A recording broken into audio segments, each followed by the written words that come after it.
माह रमज़ान का आखिरी अशरा शुरू हो चुका है और अब महज चंद दिन चंद रोज़े ही रह गए हैं माह रमज़ान को हमसे अलविदा होने में। इसी के चलते अगर ईद उल फ़ितर के चाँद के हवाले से बात की जाए तो शवाल 1446 हिजरी के चाँद की पैदाइश 29 मार्च 2025 पाकिस्तानी वक्त के मुताबिक दोपहर 3:58 पर होगी, जबकि 30 मार्च 2025 को 3:58 यानी कि 4 बजे के आसपास जो है वो चाँद की उम्र तकरीबन 24 घंटे हो चुकी होगी।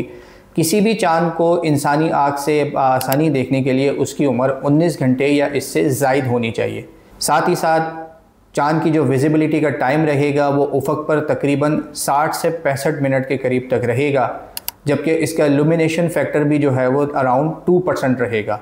साथ ही साथ अगर बात की जाए मौसम के हवाले से तो कराची समेत पाकिस्तान के जुनूबी इलाकों में उन दिनों जो है वो इस बात की उम्मीद है कि मौसम काफ़ी हद तक साफ़ ही रहेगा। इन तमाम तर पैरामीटर्स को गैदर किया जाए तो इस बात के तकरीबन 99% इम्कानात हैं कि 30 मार्च 2025 को पाकिस्तान में चाँद जो है वो बआसानी देखा जा सकेगा, जबकि 31 मार्च 2025 को पाकिस्तान भर में इंशाअल्लाह ईद उल फ़ितर मनाई जा सकेगी। लेकिन हमेशा की तरह हतमी फ़ैसला जो है वो मरकज़ी रुयत हिलाल कमेटी की जानिब से ही किया जाएगा।